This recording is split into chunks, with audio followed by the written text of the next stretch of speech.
ഞാൻ പറഞ്ഞാൽ മതി, കയ്യൊന്ന് കാണിച്ചോ. മഞ്ഞൾപ്പൊടി, മഞ്ഞള് പെരക്കകത്തുനിന്ന് പോയിട്ട് സ്ഥാനത്ത് മഞ്ഞപ്പൊടി വന്നണ്ട, മനസ്സിലായില്ല? മഞ്ഞപ്പൊടി, മഞ്ഞൾ ഇള്ളിന് ചില്ലായിപ്പോയി, അതിന് വിലയില്ല. അപ്പോ മഞ്ഞപ്പൊടി നാളെ ഇവര് കോടതിയിൽ പോയാൽ പോലും രക്ഷപ്പെടും. കാരണം അവര് ഇങ്ങും പറഞ്ഞിട്ടില്ല ഇത് മഞ്ഞൾപ്പൊടിയാന്ന് പറഞ്ഞിട്ടില്ല, മഞ്ഞപ്പൊടിയാണ് കേട്ടാ. എഴുതിട്ടുണ്ട ചിക്കണ്ട, അതിനകത്ത് ക്ലിയർ എഴുതി വെച്ചിരിക്കുന്നു, വായി മഞ്ഞപ്പൊടി.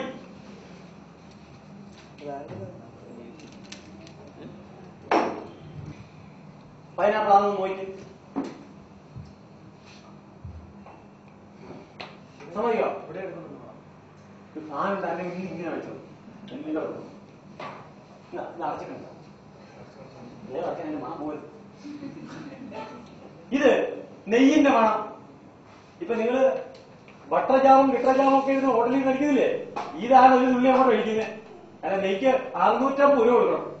നാടൻ നെയ്ക്ക് 1400 രൂപ വരെ നാടൻ പശുവിന്റെ നെയ്ക്ക് കിട്ടാനില്ല. അത് വേറെ തെറ്റ്. കിട്ടിയാൽ 1400. മറ്റേ പശുവിന്റെ നെയ്ക്ക് 650. വളിച്ച ബട്ടറിന്റെ മണമില്ലേ, അത് ചൂടാക്കുമ്പോ നെയ്യ്. ഇതാണ് വളിച്ച ബട്ടറിന്റെ മണമല്ലേ വന്നേ, വളിച്ച ബട്ടർ. ഇത് നെയ്ക്ക് വരാൻ നമ്മൾ ഒഴിച്ചു കൊടുക്കുക. ഇത് കുമിൻ, ജീരകം. ജീരകാരിഷ്ടവും ജീരകവെള്ളമൊക്കെ ഉണ്ടാക്കാൻ ജീരകത്തിന്റെ പുറകെ കൊണ്ട ഇതൊന്നും ഉണപ്പിച്ചാൽ ഒരു കൂട്ടം വെള്ളത്തിനകത്തോട്ട് ഒരു തുള്ളി, അപ്പോ ജീരകവെള്ളമായി, പിന്നെ കേടാവൂല. ജീരകാരിഷ്ടമൊക്കെ ഉണ്ടാക്കി വെച്ചിട്ട് വീട്ടിൽ ഇരുന്ന് കഴിഞ്ഞാൽ ഒത്തിരി ഉള്ളൊക്കെ ഇരിക്കില്ലേ, ജീരകം പെട്ടെന്ന് വലിക്കുന്ന. ഇത് വെച്ചാൽ ഒരിക്കലും വലിക്കില്ല. എന്താ ജീരകം വന്നു? നോക്കുന്നു സാർ.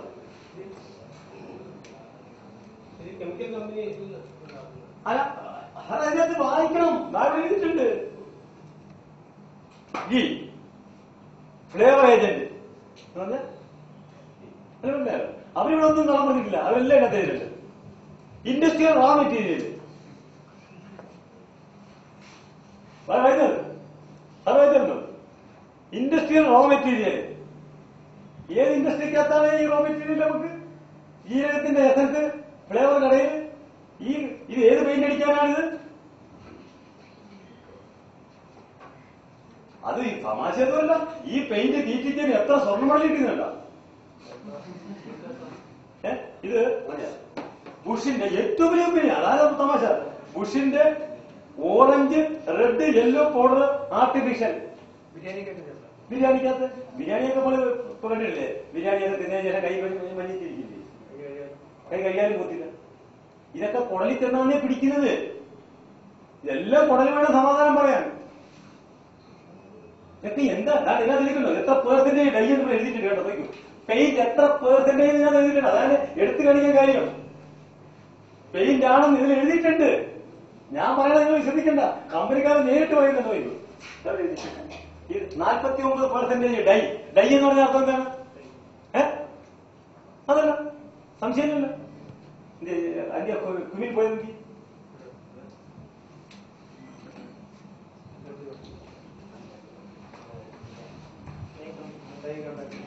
ഉണ്ടോ? ഇത് ധ്യാനത്തേക്ക് അതിനകത്ത് 42 ഡൈയുടെ കണ്ടന്റ്. ഈ ഡൈ എന്ന് പറഞ്ഞാൽ ആൾക്കാർക്കറിയില്ല, നമുക്കറിയാം ഡൈ എന്ന് പറഞ്ഞ സാധനം. സാധാരണക്കാരായ മനുഷ്യര് ഇതെങ്ങാണ് നോക്കുന്നു. അല്ലെ, മഞ്ഞൾപ്പൊടിയാക്കാതെ മഞ്ഞൾപ്പൊടിയാന്ന് അവർ എഴുതിയിട്ട് ആരെങ്കിലും വായിച്ച? ഇത് lead chromate plus sodium chloride. ഉപ്പിനകത്ത് ലെഡ് ക്രോമേറ്റ് ആണ് ഇതിനകത്ത് ചേർത്തിരിക്കുന്നത്. ക്യാൻസർ ഉണ്ടാകാൻ ഒറ്റമൂലി. മറ്റേത് അമ്മ തരുന്ന മഞ്ഞള് രക്തം ശുദ്ധിയാക്കുന്നതായിരുന്നു. അതിനടുത്ത് വെളിയിൽ കളഞ്ഞു. നിങ്ങൾക്ക് പൊടിക്കാൻ സമയമില്ല.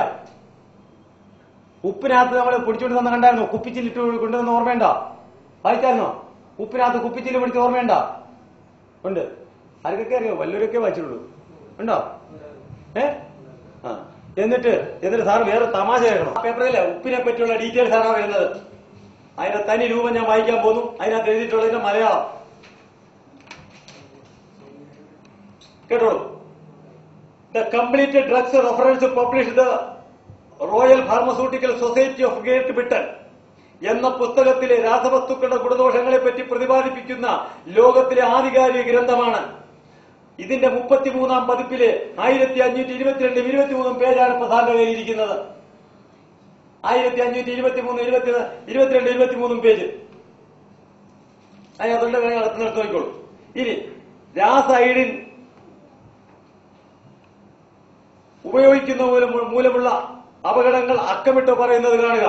രാസ അയഡിൻ കൂടുതലായി ഉപയോഗിച്ചാൽ അലർജി, തുമ്മല്, ഹൃദയത്തിൽ നീർക്കെട്ട്, ചർമ്മത്തിൽ രക്തം പൊടിച്ചില്, ഇടയ്ക്കിടയ്ക്ക് പനി, നാഡി സന്ധിവേദനകൾ, ഗ്രന്ഥിവീക്കം, ഇസ്നോഫീലിയ, തൈറോയ്ഡ് ഗ്രന്ഥികളുടെ പ്രവർത്തനക്ഷമത കൂടുകയോ മാന്യം സംഭവിക്കുകയോ ചെയ്യുന്നത് മൂലം ആ ഗ്രന്ഥികളുടെ പ്രവർത്തനത്തിന് താളം തെറ്റുന്നു. ഗർഭകാലത്ത് രാസായഡിൻ ഉപയോഗിക്കുന്ന മാതാക്കൾക്ക് ജനിക്കുന്ന കുട്ടിയിൽ തൊണ്ടമുഴയും ഹൈപ്പോതൈറോയിഡിസവും കാണപ്പെടുന്നു. കൂടുതൽ കാലം രാസായഡിൻ ഉപയോഗിക്കുന്നവരിൽ അയോഡിസം എന്ന പേരിൽ അസംഖ്യം രോഗങ്ങൾ പ്രത്യക്ഷപ്പെടുന്നു. വായിൽ ലോഹച്ചുവ, ഉമിനീരിന്റെ അമിത ഉൽപാദനം, നീറ്റലും പുകച്ചിലും, മൂക്കൊലിപ്പ്, തൊണ്ടയിൽ നീർവീർക്കം, കണ്ണുകൾ വീർക്കുക, ചുവന്ന് തടിക്കുകയും ചെയ്യുക, കണ്ണുനീർ ഒലിച്ചുകൊണ്ടിരിക്കുക മുതലായവ, ശ്വാസകോശങ്ങൾ നീർക്കെട്ട്, ബ്രോങ്കയിൽ ആസ്മ, ചൊറിച്ചില്, കുരുക്കള് എന്നിവ പ്രത്യക്ഷപ്പെടുന്നു ഈ അയഡിൻ ചേർന്ന ഉപ്പ് കഴിച്ചാൽ. ഇതാണ് നമ്മുടെ ആൾക്കാർ പറയുന്നത്. നമ്മള് ഇത് കഴിച്ചില്ലെങ്കിൽ എന്തുണ്ടാവും? ഇത് അമേരിക്കക്കാരനും ബ്രിട്ടനുകാരനും ഒന്നും കഴിക്കാൻ പാടില്ല. അവന്റെയൊക്കെ അവിടെ നിന്ന് വരുന്ന ഉച്ചിഷ്ടം ഭക്ഷിക്കാനാണ് നമുക്കിവിടെ വിധിച്ചിരിക്കുന്നത്.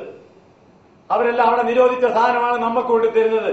ആ പുസ്തകത്തിന്റെ പേപ്പറാണ്, ആ പുസ്തകത്തിന്റെ കോപ്പിയാണത്. ആധികാരിക പുസ്തകമാണ്. അതിന്റെ മലയാളമാണ് ഞാൻ വായിച്ചത്. അതിനകത്ത് എഴുതിയിരിക്കുന്നത്. അപ്പൊ എന്തിനു വേണ്ടി, ആർക്ക് വേണ്ടിയാണ് ഈ റേഡിയോയിലും ടിവിയിലും കൂടെ ഈ അയഡിൻ ചേർന്ന ഉപ്പ് തിന്നാൻ പറയുന്നതെന്ന് ചോദിച്ചാൽ, ഇവിടെ രോഗികളെ ഉണ്ടാക്കുക ഇവിടുത്തെ കമ്പനിക്കാരന്റെ ആവശ്യമാണ്. നിങ്ങൾ രോഗി ഉണ്ടായാൽ മാത്രമേ ഇവിടെ കമ്പനി തരിച്ചു വളരത്തുള്ളൂ. ഇത്രയും ശാസ്ത്രം പുരോഗമിച്ചപ്പോൾ, ഇത്രയും ശാസ്ത്രം വളർന്നപ്പോൾ ഒരു കാര്യം നമ്മൾ മനസ്സിലാക്കിയില്ല. രോഗികൾ കുറയാണ് വേണ്ടുന്നത്. ഇവിടെ ശാസ്ത്രം ഇത്ര പുരോഗമിച്ചപ്പോ രോഗി കുറയാണ് വേണ്ടുന്നത്. ഇവിടെ തിരിച്ച് രോഗി ദിവസേന കൂടുകയാണ് ചെയ്യുന്നത്. അതിന്റെ അർത്ഥം എന്താ? അർത്ഥം ഇത് തെറ്റ്.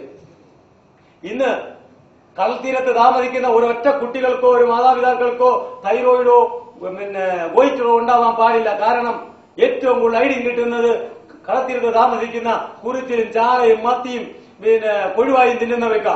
അവർക്കൊന്നും ഒരു ഫോസ്ഫറസിന് ഒരു അയഡിന്റെ ആവശ്യമില്ല. നാച്ചുറലായിട്ട് കിട്ടുന്നതാണ്.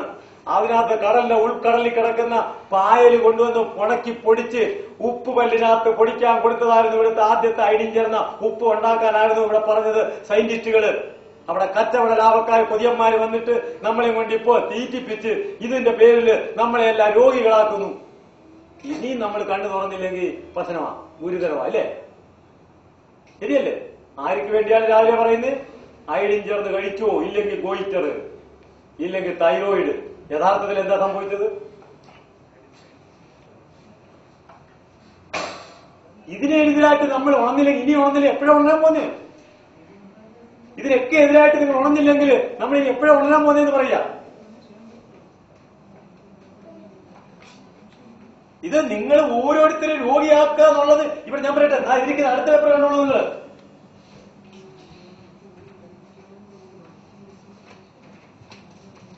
തെറ്റാണെന്നുള്ളത്.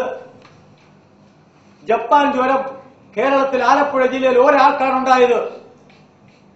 വിവരാവകാശ നിയമപ്രകാരം കൊടുത്ത ചോദ്യത്തിന്റെ മറുപടി, ആലപ്പുഴ ജില്ലയിൽ ഒരാൾക്ക് 30 ലക്ഷം ഡോസാണ് കേരളത്തിൽ ഇറക്കുമതി ചെയ്തത്. ആലപ്പുഴയിലും തിരുവനന്തപുരത്തും കൂടെ വിറ്റഴിച്ചത്. വിവരാവകാശ നിയമപ്രകാരം ഓരോരുത്തരുടെ പേര് സഹിതമുണ്ട് ഇതിനകത്ത്. എവിടൊക്കെയാ കൊടുത്തത്, ആ ജ്വരം പിടിച്ച ആളുകളുടെ പേര് വരെ ഇതിനകത്തുണ്ട്. നമ്മള് കാണുന്നതൊന്ന്. ഇപ്പൊ മന്തിന് ഗുളിക കൊടുത്ത് എത്ര എണ്ണം ഇപ്പോഴും ആശുപത്രി കിടക്കാൻ 8 എണ്ണം ചത്ത്. ഒരുത്തരമില്ല ചോദിക്കാൻ. ആർക്കാ കുത്തിവെച്ചത്? ആരെ പുറത്ത് കുത്തിവെച്ചു? നിങ്ങളെ രോഗിയാക്കുക എന്നുള്ളത് നമ്മൾ ആവശ്യമായി മാറിയിരിക്കുന്നു. ഇതിനകത്ത് നമ്മൾ ഇനി കണ്ണു തുറന്നേ പറ്റുള്ളൂ. അതുപോലെ ഇവരെയൊക്കെ നമ്മൾ തിരിച്ചറിയണം. നമ്മൾ ഇത്രയും പറ്റിക്കാൻ പാടില്ല. കുറെയൊക്കെ വേണം, കുറെയൊക്കെ പറ്റിക്കണം. കുഴപ്പമില്ല. ഉപ്പിന്റെ അല്ലല്ലോ, കല്ലിന്റെ ഉപ്പ് കല്ലേർക്കാതെ ഉപ്പ് അയഡിൻ ചേർക്കാത്ത ഉപ്പ് വളക്കടയിൽ കിട്ടും. വളക്കടയിൽ ഞങ്ങൾ മേടിക്കുന്നത് ഞാൻ ചുമ്മാ പറയുന്നില്ല. തെങ്ങിനൊക്കെ ഇടാനായിട്ട് ഉപ്പ് കൊടുക്കുന്നത് ഐഡി ചേർക്കുന്നില്ല. ഉപ്പുണ്ട്, വളക്കടയിലുണ്ട്. നിങ്ങൾ പറ എത്ര ഇടേണ്ടത്? ഉപ്പൊക്കെ ഉണ്ട്. ഞങ്ങൾ മേടിക്കുന്നതല്ലോ, ഞങ്ങൾ വെറുതെ പറഞ്ഞല്ലോ. എവിടെ കിട്ടും? പാക്കറ്റ് കിട്ടുന്നുണ്ട്. ഉപ്പില്ലാത്ത 2 രൂപ വിലക്കുറവാണ്. 2 രൂപയുള്ളൂ. അതാണ് സാർ. പണ്ട് നമ്മുടെ വീട്ടില് എന്താ ചെയ്തിരുന്നറിയോ? അവിടെ ആ പാരമ്പര്യത്തിലോട്ട് പോവാ. പണ്ട് നമ്മുടെ അമ്മിക്കല്ലിന്റെ തൊട്ടടുത്തിരിപ്പുണ്ടാകുന്ന ഒരു ഉപ്പുകല്ലിന്റെ കല്ല്, ഉപ്പുകല്ലിന്റെ ഒരു പാത്രം.